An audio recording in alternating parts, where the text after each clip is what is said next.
Hi అండి, welcome back to my channel cooking for you 99. ఈరోజు వీడియోలో టేస్టీగా అండ్ హెల్తీగా వంకాయ బజ్జీని ఇంట్లోనే సింపుల్గా ఎలా ప్రిపేర్ చేసుకోవాలో చూసేద్దాం. చాలా టేస్టీగా ఉంటుందండి. వర్షం పడుతున్నప్పుడు వేడివేడిగా ఈ బజ్జీలు వేసుకొని తినండి, చాలా టేస్టీగా ఉంటాయి.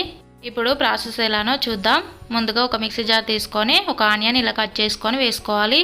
1 టేబుల్ స్పూన్ జీలకర్ర వేసుకోవాలి. 1/2 టేబుల్ స్పూన్ సాల్ట్ వేసుకోవాలి.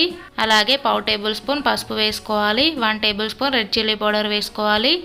ఇందులోనే కొంచెం చింతపండు వేసుకొని గ్రైండ్ చేసుకోవాలి. చూడండి, ఇలా చూస్తున్న విధంగా ఫైన్గా గ్రైండ్ చేసుకొని పక్కన పెట్టేసుకోవాలి. ఇప్పుడు ఒక 250 గ్రామ్స్ వరకు వంకాయలను తీసుకొని నీట్గా వాష్ చేసుకొని వాటర్ లేకుండా క్లీన్ చేసుకొని పెట్టుకోవాలి. ఇలా ఒక వంకాయని తీసుకొని మధ్యలోకి ఇలా చూస్తున్న విధంగా కట్ చేసుకోవాలి. సేమ్ ఇలానే మిగతా వాటిని కూడా కట్ చేసుకొని తీసుకోవాలి. ఇప్పుడు ఈ వంకాయలన్నింటినీ డీప్ ఫ్రై చేసుకుందాం. డీప్ ఫ్రై కోసం ఆయిల్ని తీసుకొని హీట్ చేసుకోవాలి. ఆయిల్ హీట్ అయిన తర్వాత ఈ వంకాయలన్నింటినీ అందులోకి వేసుకోవాలి. ఇలా వేసుకున్న తర్వాత వంకాయల్ని ఒక 50% వరకు ఫ్రై చేసుకోవాలి. చూడండి, ఇలా వంకాయలు ఫ్రై అయితే సరిపోతుంది. ఇప్పుడు వీటిని వేరొక ప్లేట్లోకి తీసుకొని పక్కన పెట్టుకోవాలి. ఈ వంకాయలు కంప్లీట్గా చల్లారేలోపు బ్యాటర్ని ప్రిపేర్ చేసుకుందాం. దానికోసం ముందుగా ఒక కప్పు శనగపిండి తీసుకోవాలి. అలాగే 2 టేబుల్ స్పూన్ వరకు బియ్యం పిండి వేసుకోవాలి. ఇందులోనే ఒక 1 టేబుల్ స్పూన్ వాముని చేతిలో వేసుకొని క్రష్ చేసుకొని వేసుకోవాలి. ఇలా క్రష్ చేసుకోవడం వల్ల ఫ్లేవర్ బాగుంటుంది. ఇప్పుడు 1 table spoon red chilli powder వేసుకోవాలి. అలాగే 1/2 టేబుల్ స్పూన్ పసుపు వేసుకోవాలి. సాల్ట్ మీ టేస్ట్కి సరిపడా వేసుకోండి. అలాగే 1/2 టేబుల్ స్పూన్ బేకింగ్ సోడా వేసుకోవాలి. 1 టేబుల్ స్పూన్ ఆయిల్ వేసుకోవాలి. వీటన్నింటినీ బాగా మిక్స్ చేసుకోవాలి.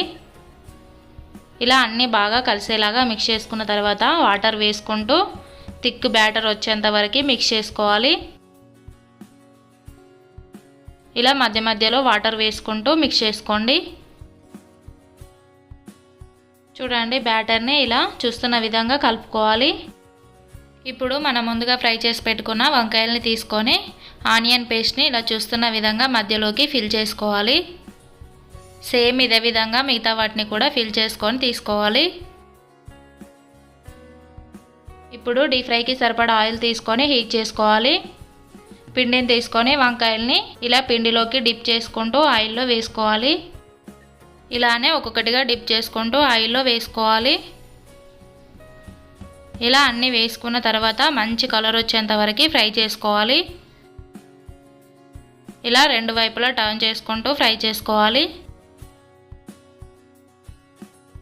చూడండి, ఇలా మంచి గోల్డెన్ బ్రౌన్ కలర్ వచ్చేంత వరకు ఫ్రై చేసుకోవాలి.